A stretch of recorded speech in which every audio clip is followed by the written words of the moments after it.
Hello and welcome back to It's Queer Magic. It's me, your host, Kier Bo, and this week we are tackling the age-old question, the question that plagues us all. Is it intuition or anxiety?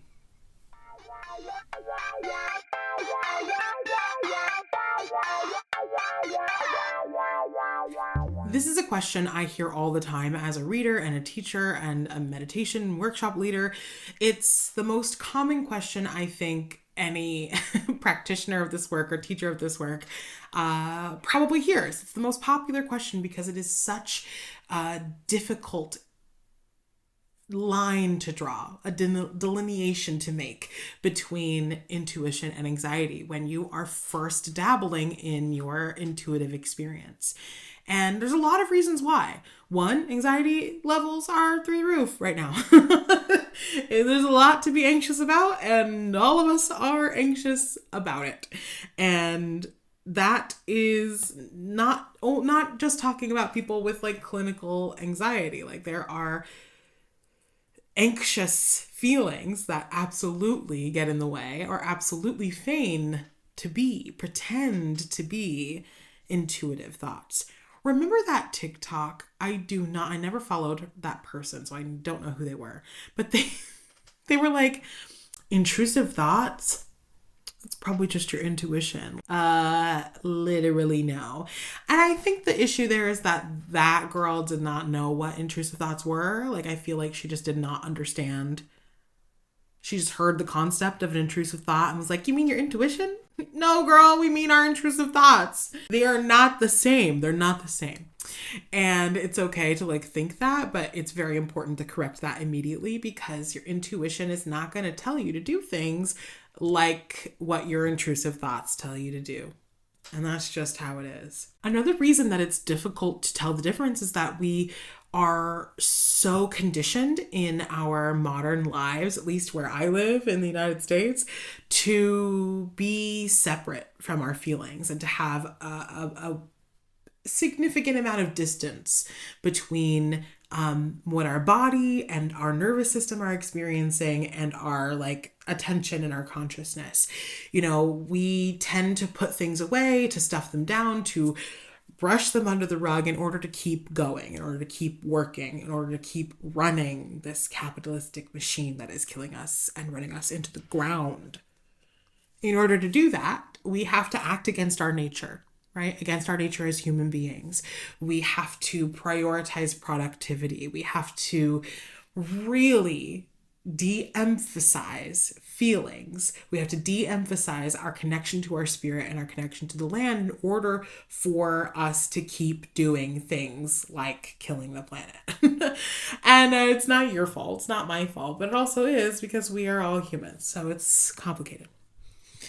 But those are just some of the things that make it difficult to begin to tell the difference between intuition and anxiety. But I'm going to make it simple. I'm going to make it really simple for you and lay down some basic differences that will help you tune in and tell the difference.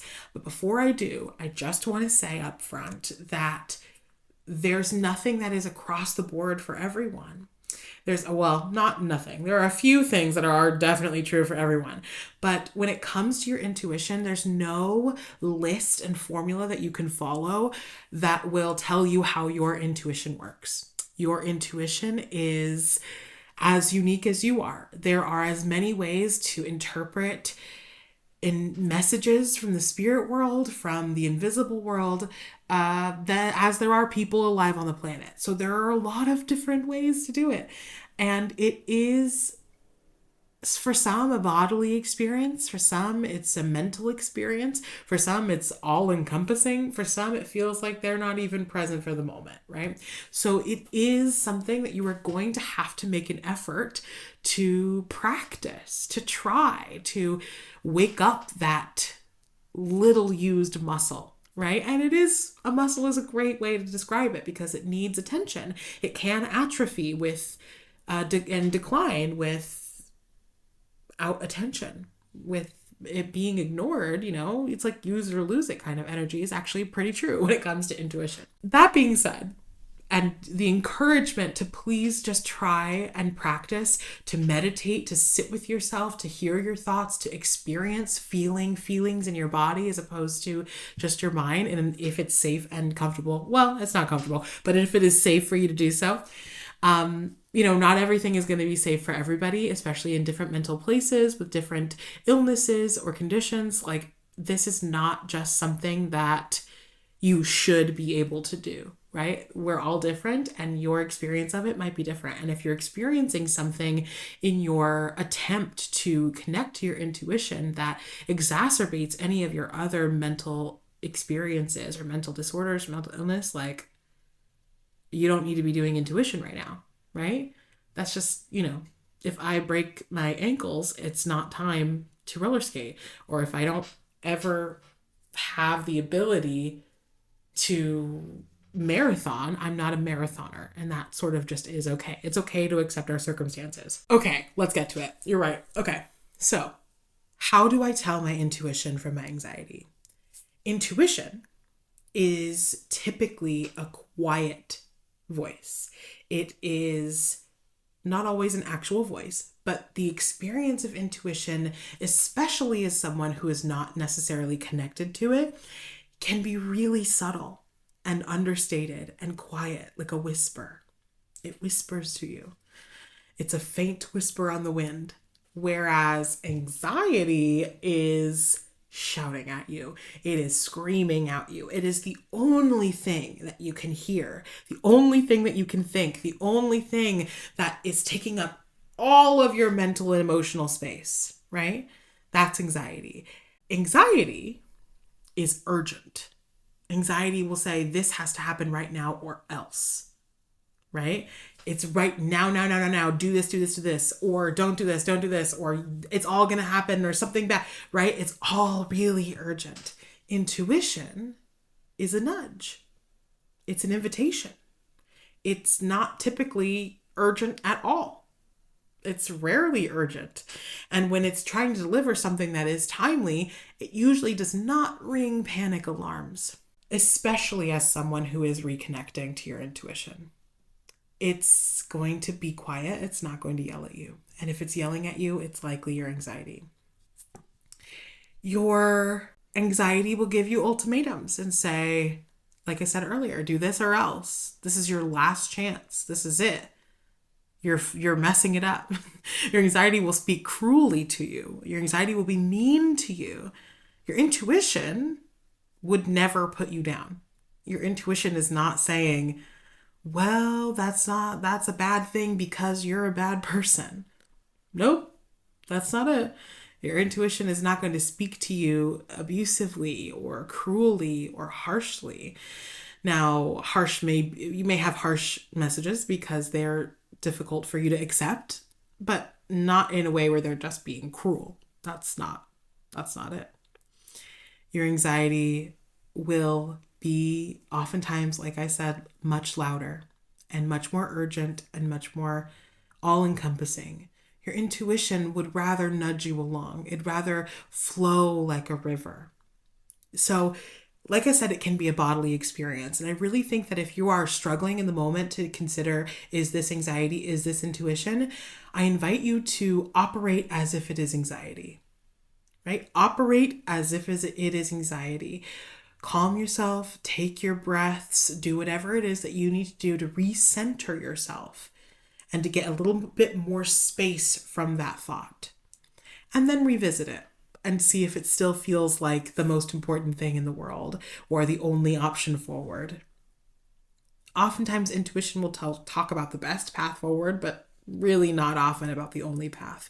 When you start to have more experiences that are directly like spirit communication, and you'll hear more spirit's opinions about how this is the best, or this is the only way, or this is what we've got to do. But that's not likely to be your experience if you're just trying to connect with your intuition, right?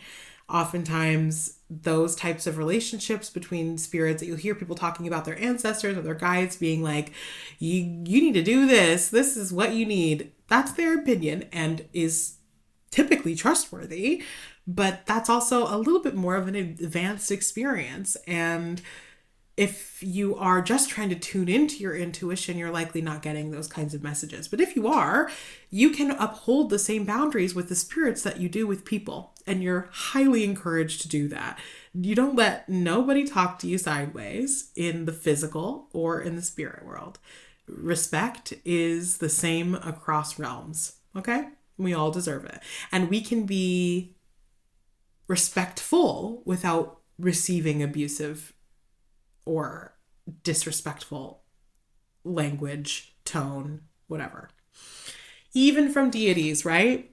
Even from a deity, like if a god is treating you poorly, you can just decline to speak to them.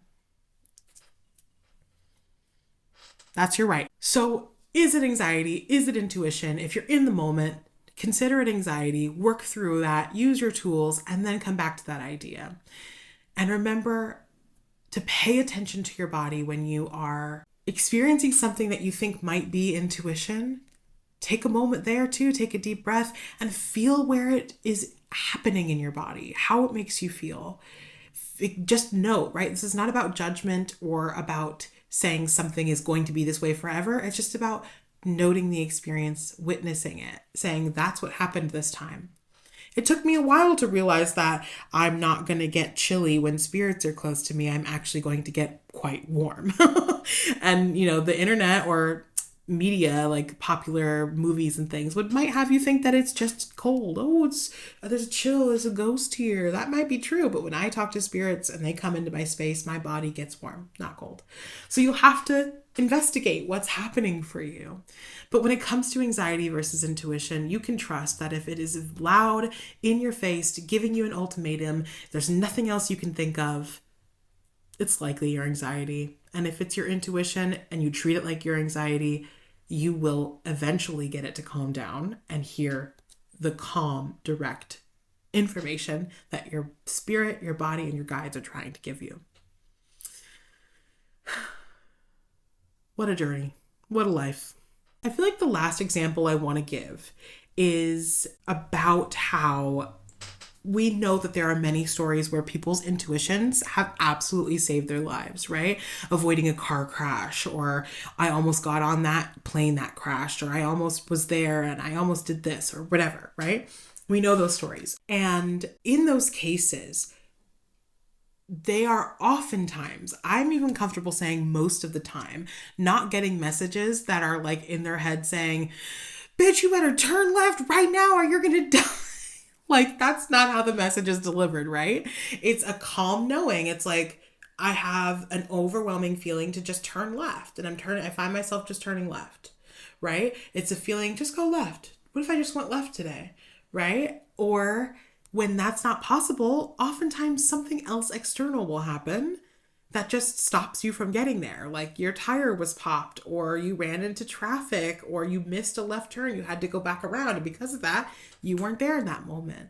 They don't need you to listen to every single, well, not every single, I'm mostly mean they're not often going to ring the alarm bells for you, especially now when our anxiety is like through the roof and it might not actually feel like different than how we feel all the time. So a spirit or intuitive alarm bell could really feel like something is off, something is not right. I don't feel urgent or freaked or like I'm in danger immediately, but you could get something that just feels off. And when you tune in, you just get more information. When you feel off and you take a moment to close your eyes and listen with all of your senses, there might be a voice in your head that is yours. There might be visions in your head. It might be your body just making you feel something that's like, okay, this isn't right and I should turn around, or I shouldn't take this deal, or I should not go on this date, or whatever. We can always fine tune this, but in the beginning, just trust yourself and you'll learn through the trust of these experiences. If you listen to something and you thought it was anxiety, but it turned out to just be intuition, like, or the other way around, you've learned and you're cataloging the experience so that you will be in tune with what it feels like to intuit something. Okay, so I hope that that was helpful. Thank you so much for sticking around and listening. This has been our week I for the Alphabet Superset, where we spoke about, of course, intuition versus anxiety. I'll see you around next week for J and a reading for Sagittarius season because we are barreling through the year here. Okay? Amazing. Thank you so much to all of my patrons. I love you. You're the best. Tarot Parlor was amazing. If you'd like to be a patron, you know where the links are. Join us. We have a lot of fun. Follow me on Instagram if you want more information about my work. If you want to connect, leave me a comment. Have you ever trusted your intuition, but it was just anxiety, or the other way around? Do you have an interesting story? Did you not turn left and avoid a car accident? I would love to hear that. So let me know and click subscribe because you know you want to continue to watch these silly videos, okay? Okay, I'll talk to you soon. Thank you so much. Stay queer, stay witchy, stay on the other side of this camera. Okay, love you. Bye. Mwah. Bye. Bye. Bye.